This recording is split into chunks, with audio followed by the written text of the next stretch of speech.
Hello, everyone. It's Recotopia, episode 189. My name is Chris Atkinson, joined by Aaron Dicer. Hidely ho, Dirty Rotten Scoundrel Renos. There you go. There you go. Much effort, Don't put much any work thought there. into it, Aaron. Put as little thought into it as possible. And we also welcome Jeremy Scott. Hello, everybody. And today's big recommend is Dirty Rotten Scoundrels. We'd also like to welcome chat who have come out here to watch us talk about movies on a Tuesday. We appreciate you guys very much. I was going to go with Glenn Heady is underrated arenos. Oh, I would have liked that. My main takeaway this time was how I would have liked she that. is. That's we definitely didn't see enough Glenn Headley back in the day. So, all right.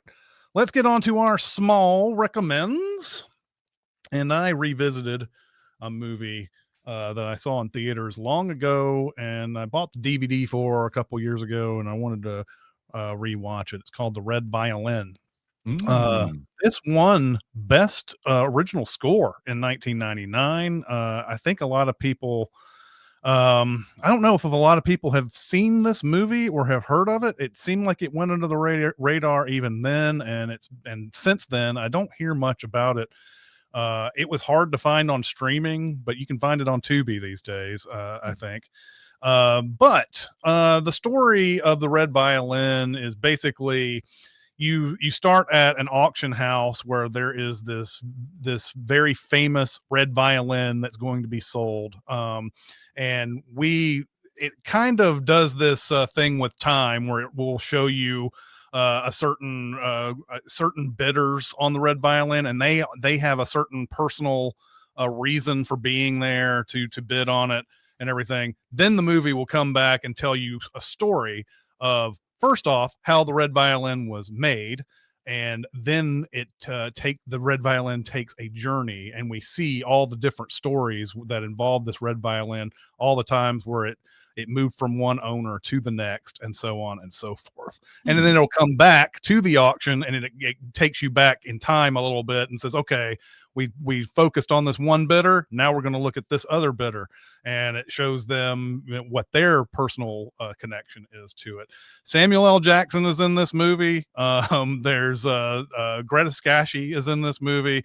But basically, yeah, it comes down to there was a violin maker who had a wife who was pregnant, was about to have his kid, and then she died in childbirth. The kid, I believe, died in childbirth, and so he made this very special violin with a red tint on it, and then it started moving on to others over time. It's got kind of a wicked sense of humor throughout it too, where a lot of times you think a story is going a certain way, and then it completely changes what you think is going to happen, or like what you're expecting or whatever. So I like that about the movie. And this is definitely one of the most underrepresented Samuel L. Jackson movies ever made. It's just he's great in the movie, and I don't think anybody ever talks about this. So anyway, I wanted to share that one with you. It's a great one. So For some reason, in my head, I confused this with the Jamie Foxx violinist homeless guy movie with can't remember what Robert Downey Jr. Yeah, but I can't remember what that was called. Yeah, it came out like, I know I saw this back in the day, but I don't remember it at all. I have not seen this film in the Red franchise with the red shoes and the red pill and the red 1, 2, and 3 and whatever else might be in the franchise. I don't remember ever hearing of this movie, so this is completely new to me, and it backs up your point about it just kind of being underseen and underviewed. So I immediately put it on my watch list. So hopefully I'll get to it soon. Yeah, it's pretty phenomenal, and I'd love to hear what other people have to say about it. I don't think I've run into anybody else who's seen it. So there you go. Yep. What do you got, Jeremy? Listen up, y'all. I saw a movie with some primates, and I liked it a lot more than I expected. It's Kingdom of the Planet of the Apes. When this movie was released, I had very little interest, which is weird because I love the first three, the trilogy following the life of Caesar. But when I knew that this was going to be generations later and no Caesar and no Andy Serkis, like for some reason my brain just went, that's not going to be fun. And I just made up my mind then and there. Well, a few days ago, flipping channels, Dawn of the Planet of the Apes happened to be on HBO. And so I watched it. And then I realized they're playing War next. And then they were playing Kingdom. So I did the whole except for Rise. Man, this is really good. I didn't think they were going to be able to make me care in such a short time about another non-Caesar ape. But they do a good job because the technology is so great, and they're able to be so expressive, these performers in the mocap suits. And it does lift, I think, a few beats from the original Charlton Heston Planet of the Apes movie. I think they're homages. I wasn't bothered by that. And I'm curious to see if they're going to keep these going, where it goes from here. I didn't see any hints this time about astronauts being up in space. Like the first three movies, there's always some kind of background dropped about, well, those guys in space, we don't know what they're all and I'm wondering if we're ever going to get that back to the beginning, then basically. And then it turns out to be Mark Wahlberg all along. Yeah.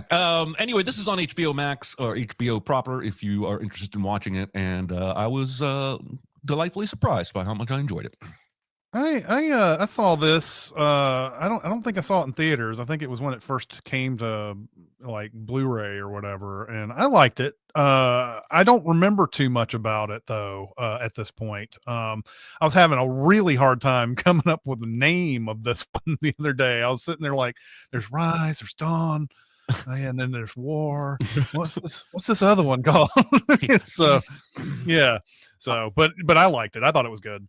Yeah, I did too. I liked it quite a bit. I think my main takeaway was, for this franchise, this is a good direction to go because it almost makes it anthological. Is that a way to make that word? Like, it makes it an anthology, you know, in some ways, because there aren't a lot of winks or Easter eggs in this movie. It really kind of is this, you know, story that takes place in this timeline, in this franchise, and you know, you get a sense of where it's going and what's going to happen, but it's its own thing, and I really liked that. And I'm consistently amazed in these movies by the pathos I feel for these CG characters. Like I feel so much for this young ape as he, you know, grows up and tries to figure out, you know, the world around him. So yeah, there's a lot of good stuff here. It's hard to believe there's 10 Planet of the Apes movies. Can you imagine back like when the Charlton Heston original came out that people thought there'd be 10 of these by the time 2025 rolled around? 10 of these things. Yeah.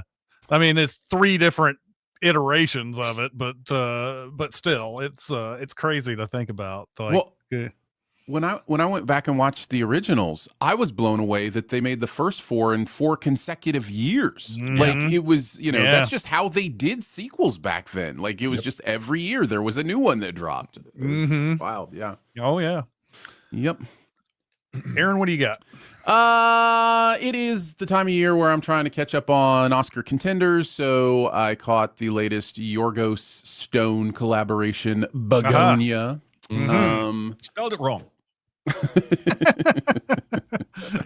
And I liked it. That's why it's a small recommend. I don't know that I liked it as much as Poor Things. I think Poor Things is still my, like, you know, Yorgos, you know, ultimate. But Gonia might be penultimate. It's really good. I think there is a storytelling choice in this movie that I won't go into for spoiler reasons, that adds an extra layer of tension and thought to this movie, which I always love coming out of a movie, like thinking about things, like processing, oh, that means this, or that means this, or, you know, what was the movie doing here now that I know this? And, you know, there's some really interesting stuff here. Plus, the performances are just amazing. Emma Stone continues to be one of, if not the greatest actor working. She's incredible. Jesse Plemons is right up there as well. He's probably going to get an Oscar nom for this for sure. And I think they both will, actually. So yeah, I really, really loved this movie, and it sat. I'll just say it this way: when I finished it, I liked this movie. 4 hours later, I loved this movie. It's kind of one of those where it's like it just hung with me. So yeah. Is she currently favored to win her third Oscar? I don't know. I haven't been keeping a huge pulse on it, but my instinct is that she is up there, but that the thinking is they won't give her her third. You know how the Academy has these things that they will or won't do, like, unless you're Meryl Streep. But yes, unless you're Meryl Streep or Daniel Day. Meryl Streep, it's sort of like it took a while, like even when she won them like very early on in her career or whatever, and then it like she'd get nominated a million times and never win. And then finally it was like, okay, we should give you one for that stupid Margaret Thatcher movie. We should do that. Might as well. You had a lot of other great things that could have won, but now it's time to give you another Oscar, this time for the Margaret Thatcher movie. Yep. All right, let's get on to our big recommend, which is Dirty Rotten Scoundrels, and it was my choice. So I will take it away. Dirty Rotten Scoundrels is a 1988 film directed by Yoda. It's our second. It's our second Frank Oz big recommend after The Score. It's a remake of Bedtime Story written by Stanley Shapiro and Paul Henning, adapted here by Dale Launer. Launer co-wrote Ruthless People and was the credited screenwriter on My Cousin Vinny. The beginning of this film introduces us to con artist Lawrence Jameson, played by Michael Caine, who's pretending not to want the pearl necklace that is basically the only thing shown in the frame. A woman who believes he is royalty is trying to give him the necklace to help his country with a war they're fighting. She insists on giving him the necklace, and he constantly turns her down until finally she says, "Think of the children," and that's when Lawrence begrudgingly accepts. After an opening credit sequence, we see Lawrence talking to the corrupt local cop, Inspector Andre, played by Anton Rogers, who apparently does some of the legwork in finding Lawrence his marks. The target here is Fanny Eubanks, played by Barbara Harris, who is sitting at a roulette table. Lawrence sits next to her, and sheepishly places his bet on the exact number that Fanny has placed a large wager on. The bet loses, and Lawrence now turns to Andre to see what he can get for his royal ring, which Andre, playing his part extremely well, responds, "Not the royal ring, your highness," and is quickly shushed by the master con. Lawrence now rushes out to a courtyard with all sorts of greenery around, pretending to contemplate his predicament. Fanny tries to get confirmation that Lawrence is royalty from Andre, who both tells Fanny nothing while telling her absolutely everything that counts and keeping her intrigued. Andre leaves, and Fanny Eubanks of Omaha goes to talk to the person who is obviously royalty. Lawrence keeps the subterfuge going, but also flatters Fanny by telling her how attractive she is. He then escapes the courtyard via all the bushes and trees outside of it, and Andre comes back to feed Fanny's imagination by telling her that Lawrence is emotionally vulnerable and has been a widower for 5 years. Apparently, Lawrence, in every sense of the phrase, wants to royally screw Lady Fanny right in her Omaha. The next scene confirms this as Fanny gives Lawrence an expensive brooch while they lie in bed together wearing postcoital bedwear. Lawrence then divvies up the cash from the con. Andre gets a cut. His butler, Emperor Palpatine, gets a cut. And after he pays himself, the remainder of the cash goes to a Swiss bank account, which means a trip on a train. On the way back to Beaumont-sur-Mer, we are introduced to Freddie Benson, played by Steve Martin, who is a way less suave, but still fairly effective con artist himself.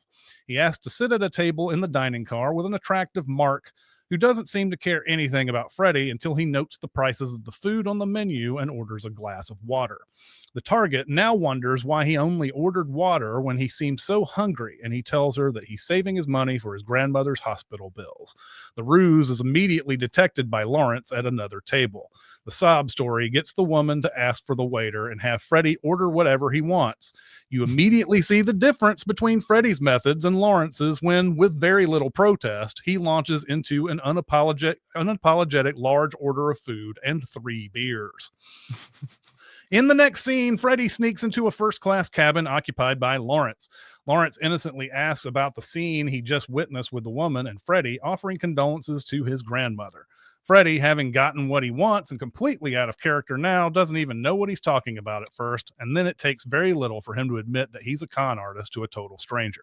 Not too long after, Freddie's explaining why he does what he does, claiming that women have been living off of men for too long. He then tells Lawrence his next stop is on the Riviera, and specifically Beaumont-sur-Mer, Lawrence's hometown, because he hears there are a lot of rich women there ready to get swindled. Lawrence, seeing the potential threat, tries to tell Freddie he's been misinformed and that Portofino on the Italian Riviera is the new hotness, which doesn't work right away. But when a gorgeous woman headed to Portofino boards the train, Freddie is convinced to go there instead. Not shockingly, we find out that Lawrence hired her to do exactly that. When Andre asks him why he needed to go to such lengths to keep a rank amateur out of this town, Lawrence tells him that the rude and uncouth cons like that who go after small scores could end up scaring all of his future marks away. Next, at a cafe, Andre reads to Lawrence from a newspaper about a clever young American con artist known as the Jackal, who has been working all over Western Europe, who Andre believes is Freddie. Lawrence asks if he's in the newspaper, then how clever could he be? Andre starts giving him statistics on the next mark, who shortly arrives in a white Ferrari but is carrying an unexpected passenger, Freddie, who obviously didn't stay in Portofino very long. Andre then gets to work showing the woman in the white Ferrari that what Freddie is actually doing with the money she gave him, and she presses charges, sending him to jail. With no one to vouch for him or to help him out, Freddie mentions he knows Lawrence Jameson, but not before one of the most hilarious scenes of the movie, where he futilely tries to remember his name, and Andre has to help him over the finish line. Yes, we're like this, crossing his fingers. Lawrence arrives to the jail, and after a lot more conning with Andre, tells Freddie he can get out of this by paying a $5,000 fine. Freddie claims he only has $900 after almost telling the truth about having $1,200, but Lawrence says as long as he comes up with the rest of the money in 48 hours, Andre won't submit his name to Interpol, which would prevent him from traveling in Europe ever again. This ruse appears to work until Freddie meets Fanny Eubanks on the plane back to the States. Fanny noticed that he was talking to the prince and that she believes Freddie is one of his freedom fighters, which tells Freddie he's been had by a better con artist. Freddie is just smart enough to keep playing along. We zip on over to Lawrence's mansion, where Freddie shows up like he owns the place, considering the blackmail he just acquired. All Freddie wants is to learn from the master, but threatens Lawrence's livelihood if he rejects him. With that, Lawrence agrees to be Freddie's Yoda. Andre offers Lawrence the chance to murder Freddie using an assassin who's good with a stiletto and very little real investigation. But Lawrence thinks he can get rid of Freddie by going through with the agreement, probably believing Freddie won't have the patience to learn everything Lawrence teaches. Cue the style and etiquette montage. After he's deemed ready, they do their first con together. In this one, it's basically the same backstory Lawrence has done with everyone else, and the woman has given him 100,000 francs in cash, and it appears that Lawrence has agreed to marry her. Now that he's confirmed that he's got the money, Lawrence mentions his brother Ruprecht. At first, the Mark is excited to meet the younger prince, but Lawrence takes her to a separate, dingy place on the estate where Ruprecht is staying, complete with a jail door and what appears to be a converted dungeon. Ruprecht, who is being played by Freddie, is a man-child who is definitely much more of a handful than this rich lady from Tulsa is going to be able to tolerate. Honestly, doing a summary like this does the whole thing an injustice because Steve Martin does some of the best acting ever here, most of it physical. In summary, Ruprecht is not going to be welcome at this family's house in Tulsa. The act is repeated at a dinner table with a woman from Florida, and of all of Ruprecht's antics in this section, the one where he asks permission to use the bathroom and then just sits there, never leaves, and it slowly dawns on everyone that he is using the bathroom right then and there is my favorite one. We see one more victim before it's time to divvy up the money, and Freddie is angered to learn he's only getting lessons, not any money. Lawrence claims Freddie needs to learn how to spend the money before receiving any, saying he needs to spend it on the finer things in life. But after seeing that those things only have look but don't touch value, Freddie gets fed up and decides he's going to go solo and leave town, which is exactly what Lawrence wanted. But it looks like that didn't last long. Freddie is already back in Beaumont-sur-Mer, and he tells Lawrence he was about to leave before realizing he loves being here. Lawrence says there isn't room for both of them, so Freddie threatens to wreck Lawrence's prospects. Lawrence, in turn, threatens Freddie with jail again, and then Freddie threatens Lawrence with Lady Fanny of Omaha. So they come up with a bet. Whomever is able to extract a certain amount from an agreed target is declared the winner and gets to stay. Just as they are agreeing to this deal, a commotion is heard outside, and we are introduced to Janet Colgate, played by Glenna Headley, who is an heiress to a family fortune involving soap. Lawrence initially objects to making her a mark because she's so young, which Freddie teases, a little bit out of your league. When Lawrence suggests they scam $50,000 from her, he teases back, a little bit out of your league. So they agree that Janet will be the mark. We start out by seeing Janet at a roulette table in which Lawrence tries to repeat what he did with Fanny, except this time all the bets keep winning, and he can't do the bit about selling his ring. In the middle of all this, Freddie shows up wearing a Navy uniform in a wheelchair and butts into the middle of Janet and Lawrence. Freddie asks Janet to make a bet for him, which loses. He then asks her if she'll see if she can get some money for one of the medals he's wearing on his uniform, which the dealer denies. This subterfuge apparently works as Janet chases after Freddie, and Lawrence wins yet another spin at roulette. As Janet chases after Freddie, he claims that was his last chance he had at an operation. When she asks why the Navy wouldn't pay for that, he says, "Oh, it's not for me, it's my grandmother."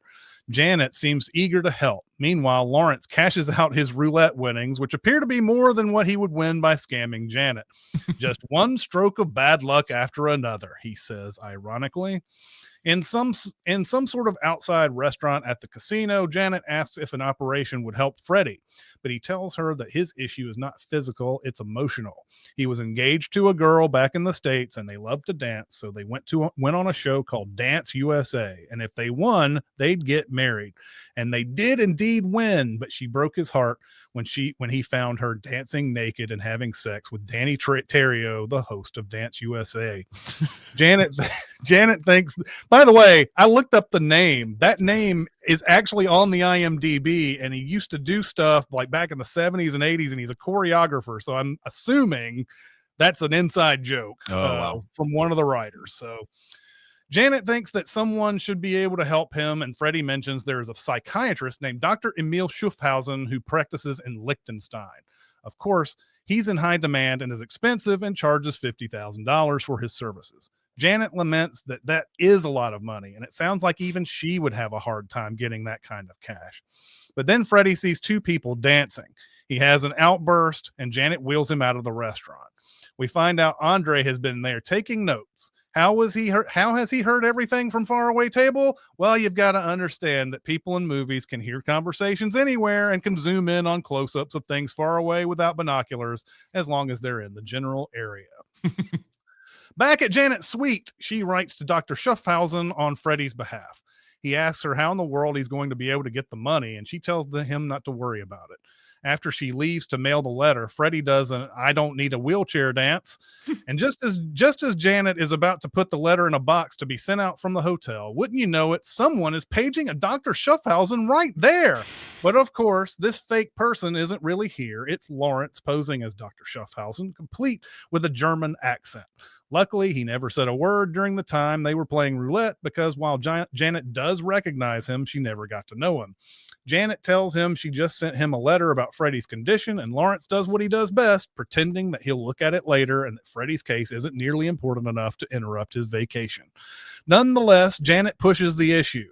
When he keeps declining, Janet seems to imply that she can pay whatever fee he's looking for.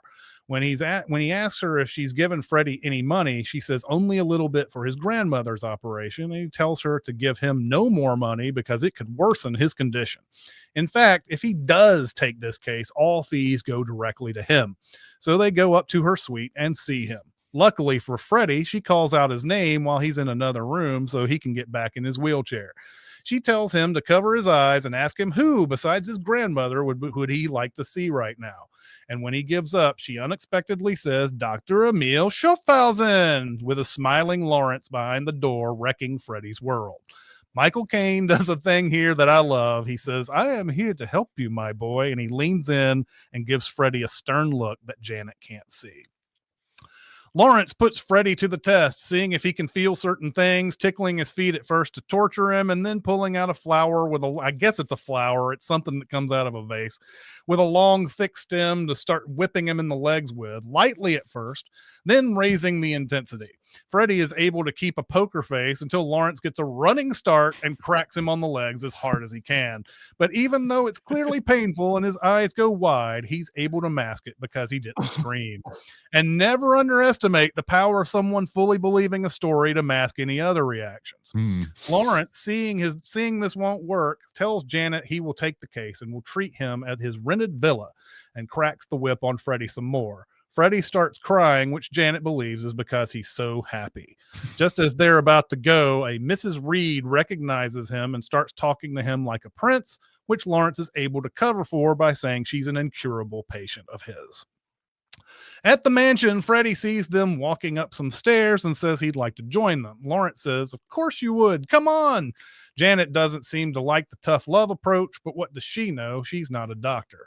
In a room upstairs, they start dancing, and Freddy pretends like he climbed up the stairs to find them doing the one thing that is his big emotional trigger. When Janet says it must be awful for him to see us like this, he agrees and simply closes the door. They continue to dance while Freddy moans outside. Freddy's next gambit is to pretend to have lost all hope, and he's going to drown himself. They see him as he's about to make his descent down to the beach. Lawrence tells her it's a bluff to gain sympathy. Just when it looks like this isn't going to work, it appears Freddy thought at least 2 steps ahead and called in a fake satellite dish installer to come out and distract him, so they would leave and Janet would be more susceptible to her sympathy. Once Lawrence leaves to see about the satellite dish, Freddy pretends to roll his wheelchair down the stone steps and pretends to lose control of it. He's able to stage a crash, and now he's crawling towards the water as Janet comes running after him. She stands in front of him to prevent him from crawling any farther, and when he says he's just going to do this again when she's not looking, she vows to never leave him. Sounds good until she starts running to fetch Dr. Schaffhausen. Desperate Freddy tells her that he hates him, and even though she tells him that he's just being strict, she decides to stay with him down on the beach. It's here Freddy starts trying to play like he's in love with Janet and hoping that she loves him back. They're about to kiss when an angry Dr. Schaffhausen shows up on the beach to tell her that he's going to drop the case until she pleads with him, and he gives it another chance. Lawrence tells her that maybe if they enjoy themselves and do things that Freddy will want to do, it will make him jump out of the wheelchair and he'll be cured. Cue a short activities montage, which ends up at a dance club. Lawrence teases Freddy, but this time there are British naval officers sitting behind him who don't take kindly to his taunts. Freddy tells him that Janet used to be his girl, and he thinks that he could get her back if he was out of the way. The last straw is when Lawrence asks Janet to kiss him, telling her he thinks it's possible that love will get him to stand up, which she agrees to, and then Lawrence gives Freddy a devilish grin. After the dancing is over and dropping her off at the hotel, Janet tells Lawrence that she had to raise the money for Freddy's operation. He asks her why she had to do that, and she reveals that she merely won a contest from a soap company, and her father had to sell a car, furniture, and jewelry to raise the money for Freddy. She's not an heiress at all. Janet's goodwill towards people she doesn't even know impresses Lawrence very much, telling her he didn't know that people like her existed. On the drive home, Lawrence tells Freddy they can't make Janet the target because she's not wealthy and she's definitely not corrupt. Freddy thinks he's trying to get out of the bet, but then he is finally convinced that they shouldn't take her money. However, he proposes a new wager. Whoever is able to get her to sleep with them wins the bet. Lawrence doesn't want to play this game, but he agrees to a bet where he will not try to win. He's betting that Freddy just won't be able to get Janet in bed. Back at the mansion, the waiting British naval officers kidnap Lawrence to put him on a transport plane to Honduras. Freddy immediately heads over to Janet's hotel suite to try to get her to sleep with him. He pretends that she's the only one who can get him out of the wheelchair and that she could inspire him to do so. He tells her he loves her. He thinks he'll walk if she'll love him too. She tells him she loves him and then tries to inspire him by encouraging him to stand up and walk over to her. Accompanied by a stirring score, Freddy pretends like he is finally able to stand after so many years and that Janet's words of encouragement are breaking down his psychological barriers. He makes her stand next to the bed in the other room, pretending like he wants to see how far he can walk now. She does, and even says she'll kiss him if he can make it. Halfway through this inspiring triumph of courage, he even manages to start taking off his clothes in anticipation of the sex he's going to have. Just as he's about to kiss her, they are interrupted. Somehow, Lawrence is in the room. Somehow, he beat Freddy there. Somehow, Lawrence is a Royal Navy volunteer reserve, and he was able to talk his way out of the plane to Honduras. According to Janet, he predicted everything Freddie would try to do tonight. What a great doctor he is. They leave Janet's suite, and as Freddie promises he's seriously going to put on the charm to get Janet into bed, they walk to another suite where the sailors from earlier are all having a party. And they've been briefed on the fact that Freddie was faking being unable to walk. Even worse for Freddie, Lawrence is making sure Janet leaves in the morning while Freddie is detained by the angry sailors at the party. The next morning, Lawrence is all but shoving Janet onto a plane, and despite the fact that she might love Freddie, he tells her that if he really does love her, he'll find her. She asks about the fee, and Lawrence says if she does what he tells her, if she does what he tells her, she can keep the fee. Back at the hotel party, Lawrence comes back to gloat. It looks like Freddie somehow turned those sailors around on him, because it looks like he's fine. He's just standing there, hand propped up against a doorway, cutting up with one of the sailors. But when they all leave, Freddie asks for some super glue solvent. Apparently, they glued his hand to the doorway all night. 6 hours is what he says. Lawrence points out a plane in the sky and tells Freddie that Janet is on it, and he's lost the bet.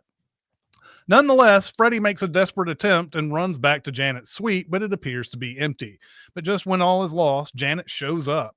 She doesn't care that her showing up might mess up his recovery. She really is in love with him. So now it appears they're going to sleep together. She tells him to close the drapes and close the door, and she unbuttons her shirt.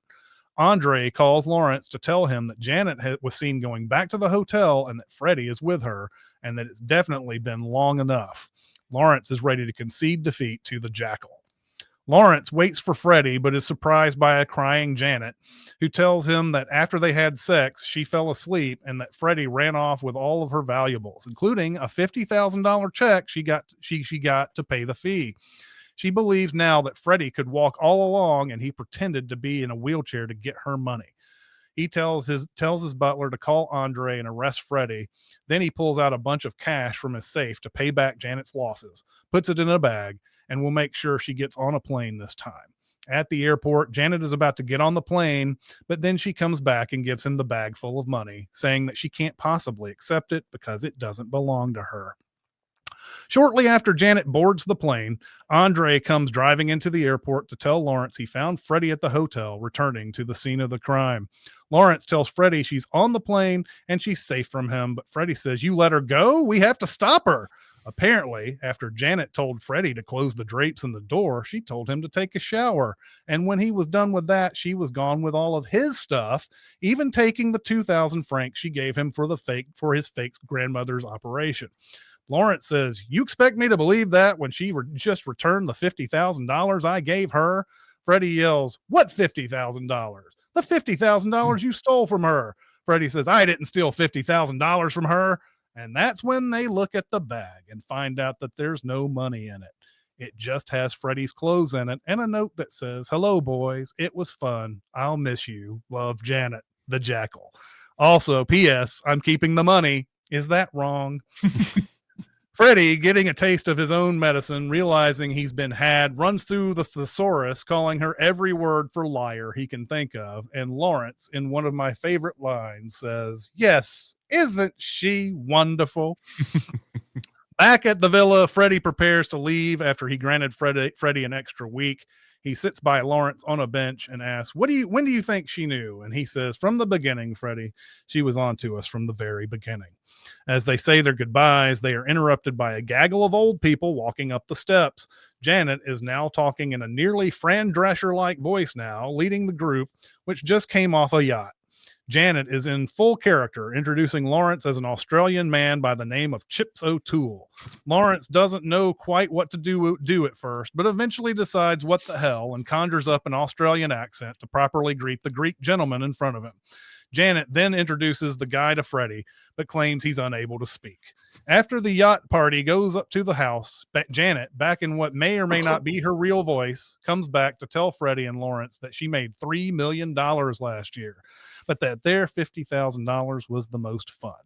Now she proposes a team up to rob all these yacht people blind. And that's how the movie ends. Guys, what did you think of Dirty Rotten Scoundrels? Aaron, take it away. Oh, will do. This movie is pure magic. I love this movie. I think it's in my top 100 of all time. I haven't looked at exactly where it sits. It's moving up after this viewing. Every time I see it, it's probably going to move up. It's just so well done on so many levels, and I'm laughing throughout. There are so many reasons.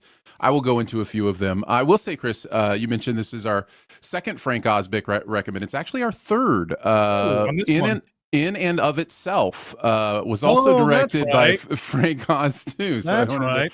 to bring that up. I think I did a little bit of a deep dive into the writers on this because it feels like an old school, like back and forth Sturgis era, comedy where the dialogue is just sharp and every sentence that's said is important. And the three writers on this were first of all a couple guys named Paul Henning and Stanley Shapiro. Stanley Shapiro and Paul Henning were two of the three writers on this.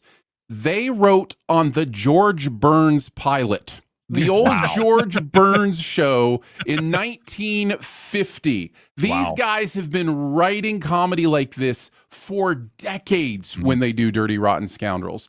They are joined by Dale Launer, who also wrote My Cousin Vinny. So there's a little bit of that in there as well. But it didn't, once I looked at it, I was like, oh, that makes complete sense because it feels like, an old school comedy in that way where all the lines are perfectly written and mean something. One of my favorite examples of that is when I think they're in the prison and Steve Martin says something like, I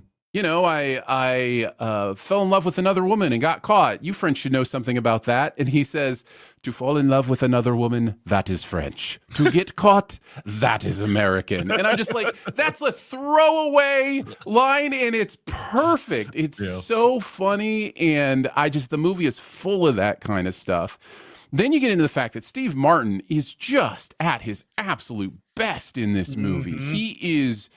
The people like to think like Jim Carrey invented physical comedy sometimes, and you go back and you watch, Steve Martin in something like this, and you're like, okay, this is every bit as inventive and fun and crazy as Ace Ventura is. You know what I mean? Like maybe Ventura is a little more over the top, but like he is so good with his body movements and his, when he is playing Ruprecht, it's gold, man. Like I'm just laughing so much through all that. I also think the movie succeeds on the juxtaposition between him and Michael Caine. It's just this perfect 1-2 punch of the debonair English con artist and like artiste, like a con artiste, and then just, the scammer, the con man scammer. And the movie really lets them fully be those characters, even right up to the end when, she says, he is unfortunately mute. And so he can't talk. She does that because she knows he's not as good as they are. He's just this, like it doesn't ever play that card of actually he's outsmarting them both, even though he seemed like the dumb one. No, he actually is kind of the Claude of the three. And the movie just lets him be that, which I think is really, really good.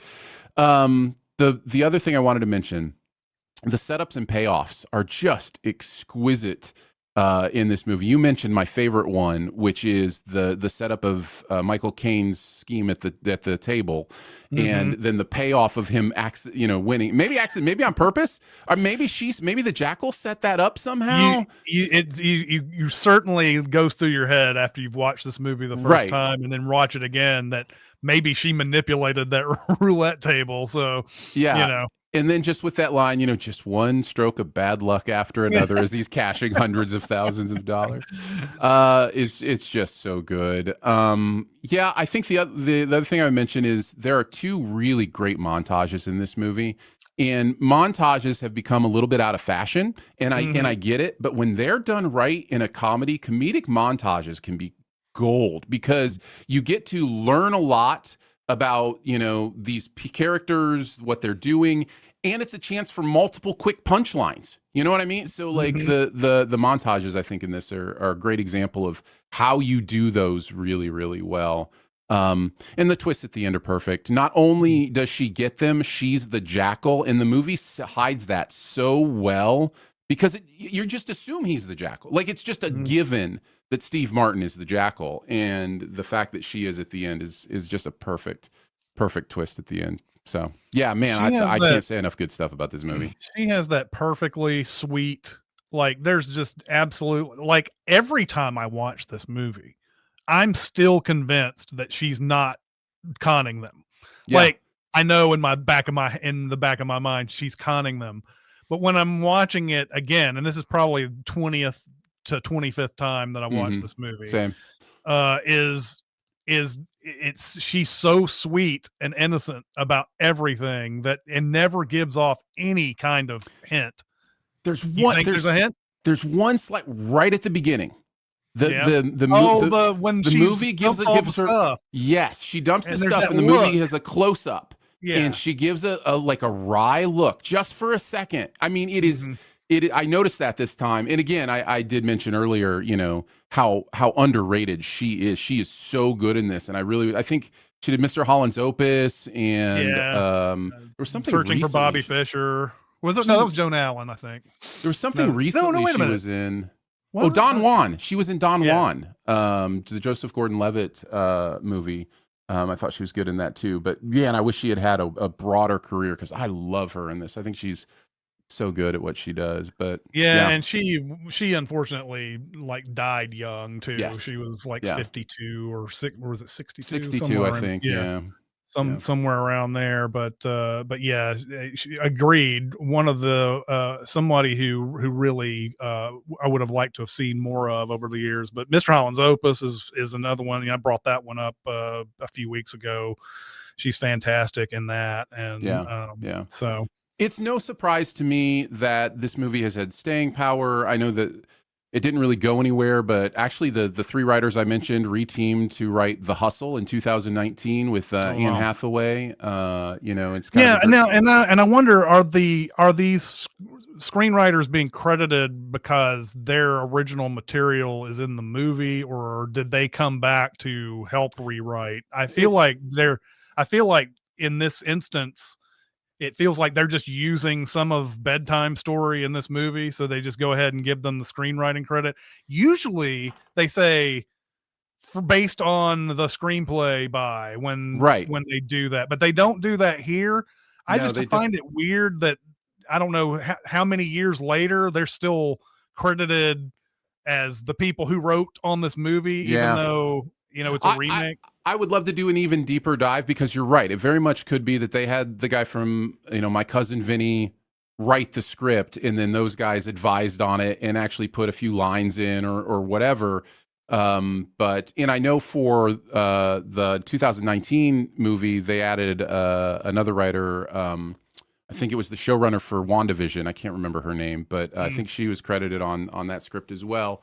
But yeah, you never know how people get those credits, but they're definitely screenwriting credits. They're not story by credits. They're screenwriting credits. So they I just wondered if there was like some new rule or some old rule that they're going by on that one, where it's like, well, we used enough material from the old movie to just give you straight up credit instead of saying based upon, or it might've been a part of their contract when they did Bedtime Story or whatever. Yeah. I tried to look up the old you can't find Bedtime Story on streaming. You can't even find it free on YouTube. But I did find clips of it, and there are scenes in there that look almost exactly like Dirty Rotten Scoundrels. Marlon Brando is playing the Steve Martin role, and David Niven is playing the Michael Caine role.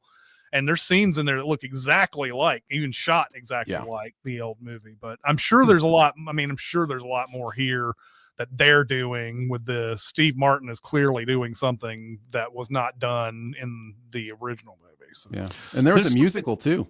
There's something about, we forget how good Steve Martin is at physical comedy, because he is so smart, and he is like, if you've seen any time since Only Murders in the Building came out, if you've seen him and Martin Short interviewed, like, they are lightning quick wit, like, and that I think is what he's known for today. But if you go back to his SNL appearances early in the day, or The Jerk, or this movie, like, it's physical comedy.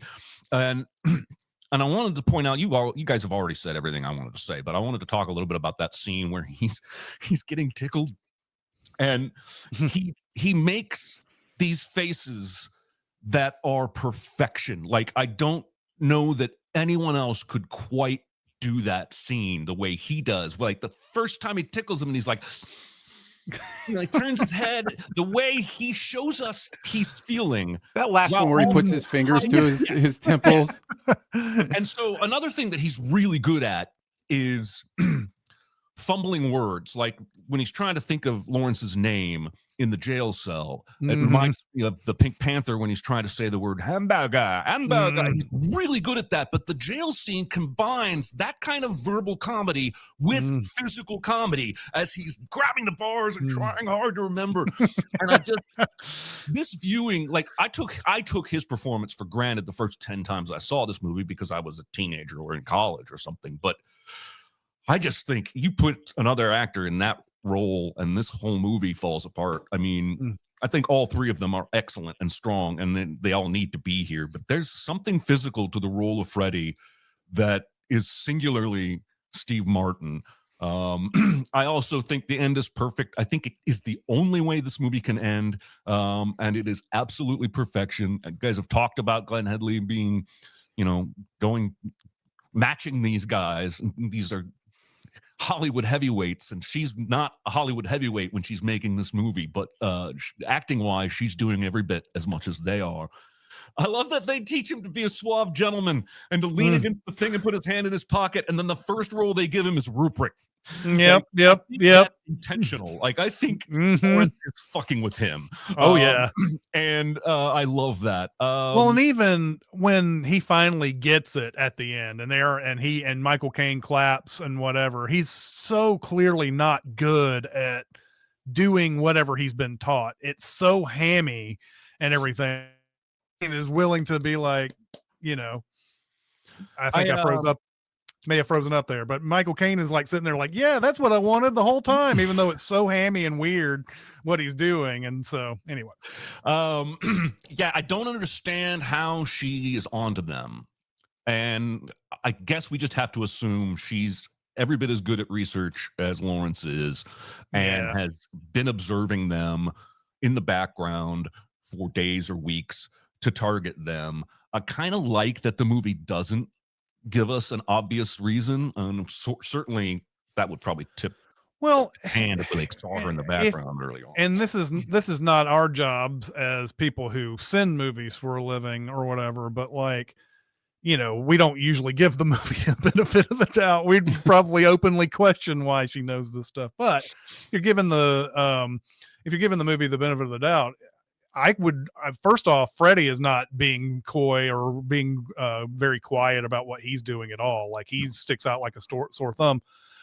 But Lawrence isn't either. I mean, I think about that scene that he has. Dana Ivey plays the character that recognizes him when they're putting on that Dr. Schaffhausen show or whatever. I'm surprised that hasn't happened more often, considering how often he shows up around these society places and everything. Yeah. And like, someone has to know that he's misrepresenting himself when he says he's a prince out there. But apparently, he's been able to get away with it. So that's one of those things that I think that, if she really did like sort of case the place before she came in, she would have been able to figure that out fairly quickly if she wanted to. But that's my only guess. Freddy makes two big mistakes in this movie, in my opinion. Choosing to go the wheelchair route, which initially feels brilliant because it's going to get the sympathy angle, but then it completely hamstrings him for the next 30 minutes of the movie. But also, he should have stipulated no helpers, because Lawrence has this cop out here this whole time eavesdropping, taking notes, and it's this huge advantage in the bet that Steve Martin he didn't have any helpers. He doesn't have any police captains helping him out. So he really walked into a bad bet, but that is true to the character of Freddy. So it works. I also, the last thing I wanted to point out, and it's dumb, but there's a line early in the movie where Steve Martin says, "It is better to be truthful and good than to not." So good. All right. You were talking about, wanting a little more like setup with her, like how she got the jump on him. I thought, like, if I could add one thing to this movie. The guy that told them like she's the soap queen of such and such. I wanted him to be like her accomplice, and then at the end for him to be on that tour with them as some sort of other character or something would have been like a wink to earlier. Oh, when he told them all that stuff, she was having him tell them all that stuff. Yeah. I actually had a passing thought of that when I saw that dude giving the lowdown. I was like, Michael Caine doesn't usually get his lowdown from just randos in a hotel. So anyway, all right, let's do our super secret double feature. Who wants to go first? I really don't think Aaron's going to choose mine, and that means he has, of course, but I will brave going first. What I was looking for in a double feature was a mentor protege relationship that also had elements of a rivalry and then ultimately respect. And that's why I went with The Color of Money. Where Paul Newman takes Tom Cruise under his wing to teach him how to be better at pool and how to hustle people. But they're also kind of rivals, not necessarily for the woman, but in the end, in the world of pool. But then by the end of the film, they have respect for each other. And so I just think that would be a nice pairing here. Not tonally, but topically. Yeah, I like it. Yeah, I kind of had two different avenues to go as well. One of them kind of being that same avenue as you, Jeremy, with Trading Places. I thought might have been interesting, kind of in that aspect. But I ended up going with the Lady Eve because number one, because I don't think enough people have seen this movie, and number two, it's a very con artist story where there's not really a turn like there is in Dirty Rotten Scoundrels, but it's definitely funny and has that quick repartee. And it's this is a good one I've seen just recently that really felt like a good back to back with this. So yeah. I am kind of happy that none of you said Spanish Prisoner, because when Jeremy did Spanish Prisoner, my super secret double feature was Dirty Rotten Scoundrels. So I didn't remember. It was sort of like an Ouroboros of recommendations there. All right. Okay. So we have two things going on now here. First off, it'll be next week's homework, and we have an announcement. And Jeremy, I'll let you take that away. The announcement? Or next week's. I'll do next week. I will say do the next week and then the announcement. Yeah. Well, I'm only letting when you guys do the announcement. The homework for next week was almost my super secret double feature for this movie. We'll be carrying on the theme of con men, and we're going to watch Matchstick Men with Nicolas Cage. And it is on shit. It's on. I don't have that streaming service. It's on. That's not a service you want to be a streaming service. That's one day, Aaron. One day. Hang on. You want more of a solid service, not a streaming service from that network. I can't spell. All right, it's on Apple or Plex. Oh, okay. Or Zumo or Pluto TV. Okay. Nope. Right. Nope. That was wrong. Hang on. Sorry. This is comical. Okay, it's on Apple or Roku or Canopy. Okay. Whew. Okay. All right. Okay. So the announcement here is this is our next to last episode. Next week will be our last episode that we do. Jeremy and I are going to be stepping back a little bit and sort of more behind the scenes kind of stuff at the CinemaSins in the CinemaSins world. And so this next episode will be the last one that we do. For Recotopia, we should tell them to keep their feeds open because there's every chance that another show will come along down That's the correct. line. Yeah. So I'm almost certain next week we will do a lot more talking about it, but this is sort of a hey, giving you a heads up that instead of at the end of Matchstick Men saying, well, that's it, guys. See you, Robert. See ya. Bye. That type of thing. So I know that I will miss doing this particular thing, and I love that you guys in chat have been coming out here. See, some of you guys are so regular every week and whatever. And I will miss this, but it is time for us to do the new things. So that's where we're going on that one. So yes, and everybody is giving the hearts and frownies. Yes, we and love you stuff. guys. And we're definitely going to miss you guys and miss doing this. So Aaron, you got anything to say? I'll probably say more next week. But I would say, like Jeremy said, to make sure that you keep this feed on whatever you're listening to it on, because you never know what's going to pop up next. We've seen this with other podcasts that change or shift or evolve or those kind of things. And so who knows what's next? But this has certainly been an absolutely beautiful chapter, and I will probably speak more on it next week. But, yeah.